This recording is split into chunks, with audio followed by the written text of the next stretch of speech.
Vamos avançar um pouco mais ainda no estudo da grid do Bootstrap e vamos ver como é que nós podemos aqui conjugar as dimensões das colunas com o sistema para desktop e também para os dispositivos com um viewport mais pequeno. Vimos então no vídeo anterior como é que a grid do Bootstrap é relativamente simples de utilizar. No entanto, há aqui mais alguns conceitos que convém explorar. E eu volto novamente aqui ao nosso site de referência e, de facto, não há nada como ler e ter algum tempo para ler. Permitam-me fazer aqui um parênteses para dizer o seguinte.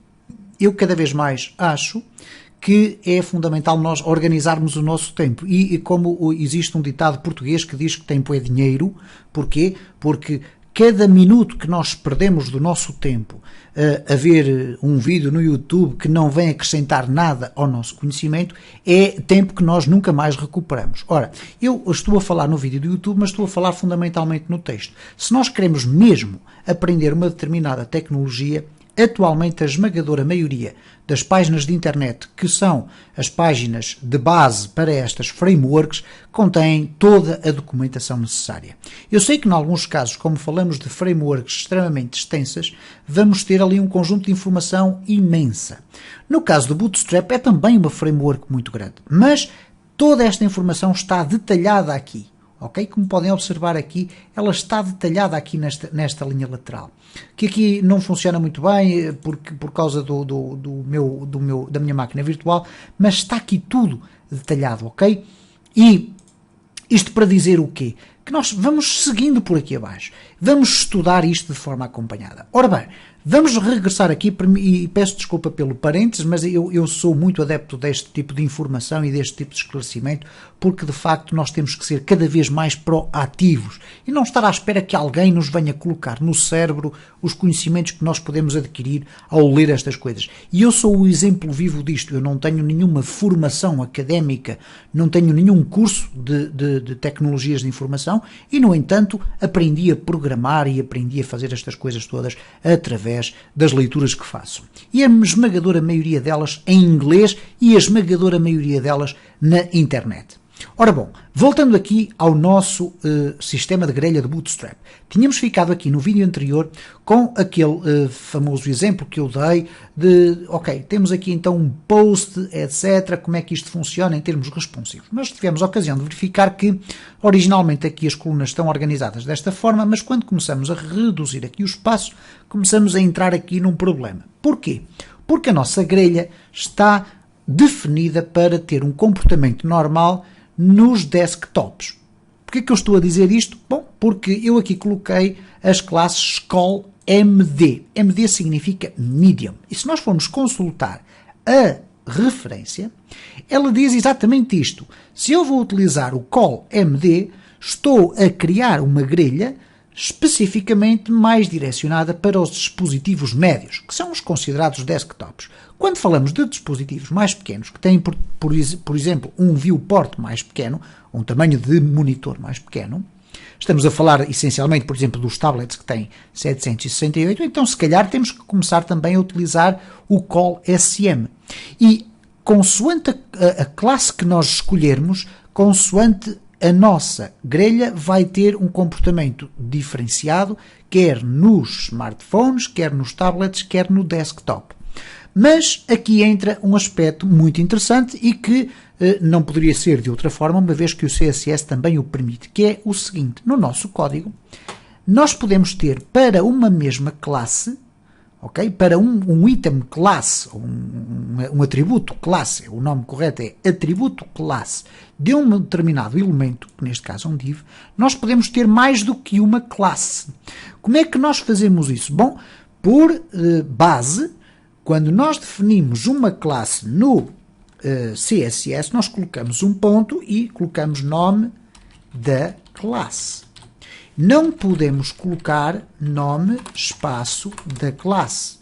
Isto é um erro. Aliás, está aqui já identificado que há aqui qualquer coisa que não está a funcionar corretamente. E porquê que este tipo de identificação, ou se quiserem colocar com hífens, como usa, por exemplo, o Bootstrap, também podem fazê-lo. Porquê que isto é importante? Bom, porque eu agora, se eu tiver aqui a possibilidade de colocar um espaço e à frente colocar outro tipo de classe, neste caso eu vou poder absorver aqui um conjunto de classes diferentes e o próprio browser depois vai usar as classes que melhor entender. Poderá combiná-las ou poderá usá-las consoante o viewport. Ora, é isto que vai de facto acontecer quando nós agora aqui consultarmos a nossa referência. Porque ele diz, ok, você utiliza o XS se estivermos a falar de ver o site num smartphone. Ora, e eu utilizo o SM se quisermos ver num tablet. Utilizo o MD e o LG se for para desktop. Ora, se nós puxarmos um pouco mais abaixo, temos aqui um exemplo, ok, deste empilhamento horizontal, mas depois temos aqui um exemplo do container fluid, que nós já vimos aqui, que pode ser fluid ou não fluid, mas depois temos aqui este exemplo do celular e desktop, ok?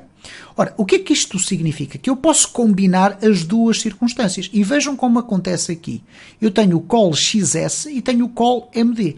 O espaço no meio é que vai determinar que este espaço, este elemento div, vai ter estes dois comportamentos. Ora, vamos aqui fazer o teste. Nada como fazer testes. Então o que é que eu vou colocar aqui? Vamos até ali inverter. Neste caso não há uma ordem concreta. Eu não tenho que colocar o MD e o XS antes ou depois, tanto faz. Se eu colocar aqui call XS3,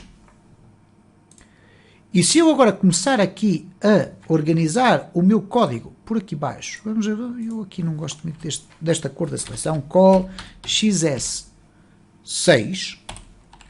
e aqui call XS3. Aqui embaixo temos o call XS12, call XS12. Ora, o que é que significa então isto? Que eu tenho a adaptação para desktop, utilizando o MD, mas também tenho a adaptação para o smartphone, ok? Ora, como é que nós vamos poder testar isto? Vamos ter que ter um smartphone? Não, obviamente que não. Vamos utilizar aquele sistema que o Google Chrome nos permite fazer aqui quando nós temos aqui estes elementos aqui deste lado. Vamos então refrescar aqui e reparem agora o seguinte. Eu vou colocar isto no meu tamanho de desktop, ora 999, e temos aqui esta apresentação. Fantástica, sem qualquer problema. Vamos começar a diminuir. Vamos começar a diminuir e vamos começar a reduzir muito mais. Reparem que no vídeo anterior desta série poderão ir consultá-lo. O que acontecia quando eu chegava a uma largura deste tamanho, as colunas começavam a ficar empilhadas. Okay? Começavam a ficar umas por cima das outras. Ora, neste caso, isso já não acontece. Isto por causa do elemento XS. Então reparem que eu estou a reduzir e as colunas ainda não empilharam. O que empilhou aqui foi o facto de eu já ter aqui conteúdo que é maior do que a largura. Não cabe na largura da coluna. Mas reparem que eu vou continuar a diminuir e elas só vão empilhar quando o meu sistema já for mesmo muito pequenino. Reparem aqui no caso do XS, ela já não empilha ali com tanta facilidade. Empilhou agora, ok? E o XS é de facto a forma mais simples, mais pequenina de nós podermos aqui criar este tipo de comportamento. Ok? Nós podemos ainda acrescentar mais. Tem depois aqui um aspecto que eu também irei focar, que tem a ver aqui com o ClearFix. Aqui há um exemplo que diz, ok, se você quiser utilizar em celular, tablet e desktop, isto é, não é utilizar, é optimizar. Otimizar a nossa página. Então é muito comum encontrar-se algo deste género. Ok? Call XS, Call SM, que é de small, e Call MD.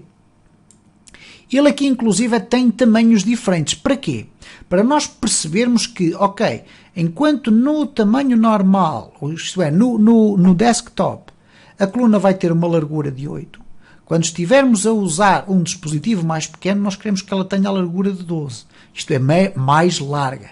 E quando for no tablet, nós queremos uma largura de 6, por exemplo. Podemos brincar com tudo isto, ok? Ora, se eu agora selecionar aqui isto tudo, vamos fazer a experiência com isto que aqui está.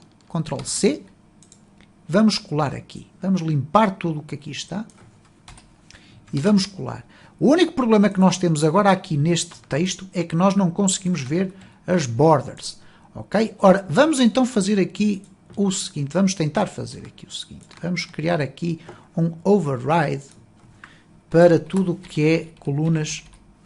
Não, vamos fazer as coisas como deve ser. Vamos colocar aqui id igual a row, Não custa nada fazermos isto e copiar e colar. Copiar e colar é uma das técnicas mais fantásticas para qualquer programador. Então vamos colocar aqui o ID igual a coluna. Para nós podermos ver isto tudo. Selecionei, colei, colei, colei e colei ali. Temos aqui este clear fix. Eu não vou agora estar a explicar o que é que isto é. Mais para a frente eventualmente nós podemos explicar. Mas já está aqui a explicação. É opcional.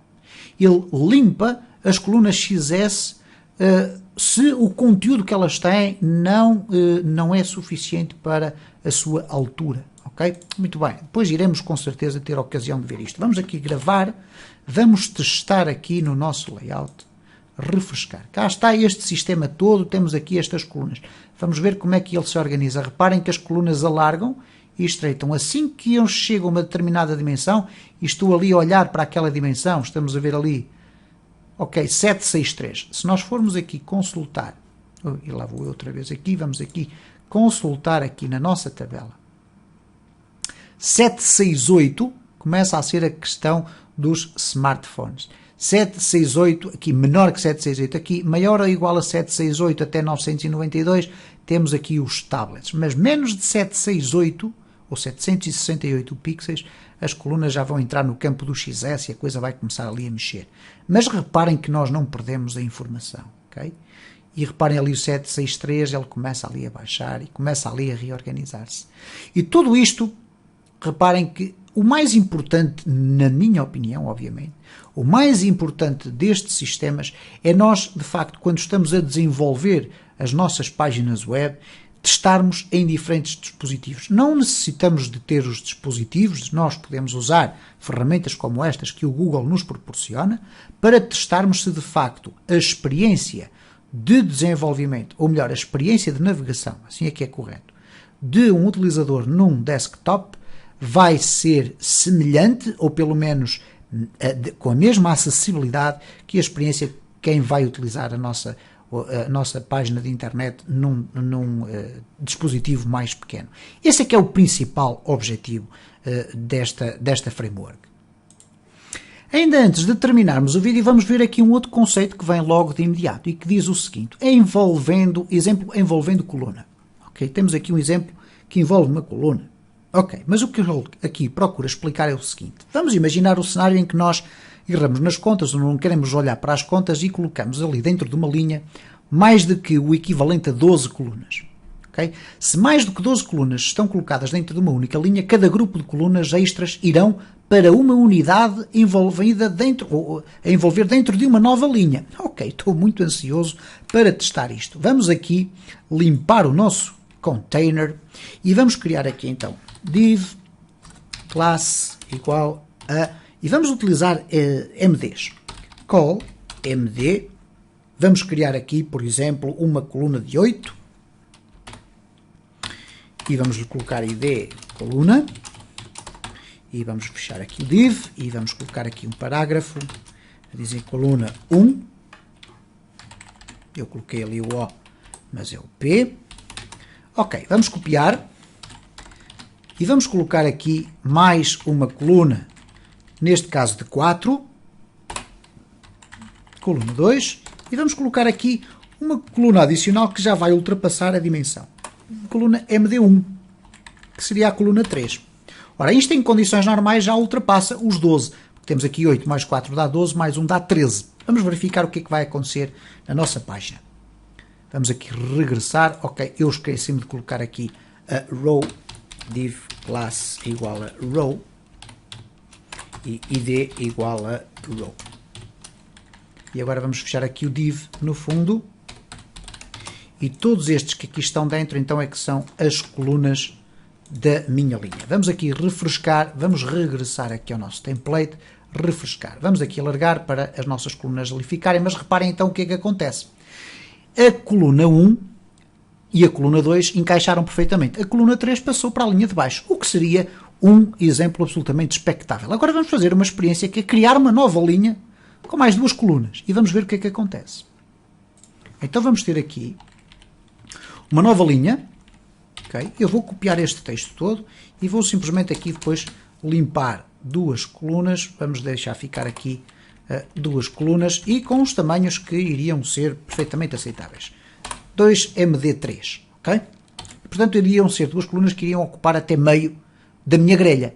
3 mais 3 dá 6, dá metade. Eu vou colocar aqui coluna 5, coluna 6, porque vem aqui na sequência, ou melhor, coluna 4 e coluna 5, assim é que está certo. Vem ali na sequência da contagem. Então vamos verificar o que é que acontece agora quando eu refresco. Bom, reparem o seguinte, ele aqui vai colocar aqui as colunas numa linha nova, ok? Não vai acrescentar ali à frente. Vamos ver o que é que diz aqui. Ele diz assim, ok, nós temos aqui a col XS9 e depois temos aqui a col XS4 e a col XS6 foi colocada aqui à frente. Bom, este comportamento aqui não tem muito a ver com aquilo que eu estou a fazer ali como experiência. Vamos copiar este texto e vamos ver se de facto isto acontece como ele nos indica.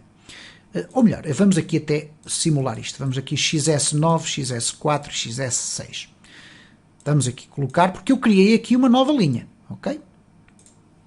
Neste caso, ele corresponde de facto, mas cria uma linha seguinte. Basicamente o que está aqui está correto, isto é, eu estava aqui a fazer uma leitura diferente, porque eu criei uma nova linha. Obviamente que sempre que criamos uma nova linha, o que vai acontecer, e é isto que fica aqui no final deste vídeo, é isto.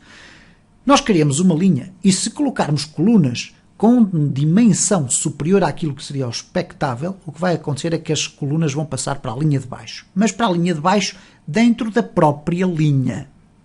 E não para uma nova linha, porque ele não vai artificialmente criar uma nova linha. Quando nós criamos uma nova linha, todo aquele espaço que ali está é ignorado. Porque o que é que poderia estar aqui em causa? Bom, ok, esta coluna passou para baixo, quando eu crio uma nova linha, ele vai colocar ali porque ainda tem espaço para preencher. Não, não é isso que acontece. Vamos ver o que é que acontece aqui na responsividade. Obviamente, quando nós começamos a fechar, isto depois tudo vai se reorganizar, porque estamos a falar de colunas MD. Se eu aqui transformar isto para XS, vamos aqui colocar todas XS. Isto vai permitir que as colunas mantenham a sua largura em dispositivos de largura menor. Vamos refrescar. Aqui o comportamento é semelhante. Vamos aqui redimensionar e reparem, ok? O facto de daqui ter definido 8 e ali 4 e já ser o 12, que é o máximo, vai fazer com que aquela coluna fique ali sempre na linha seguinte. E reparem o que é que acontece por aqui fora. Ele vai sempre agrupar-se desta forma. Portanto, são aspectos que nós, com a experiência, vamos sempre desenvolvendo aqui, à medida que vamos estudando a plataforma do Bootstrap e o seu fantástico sistema de grid.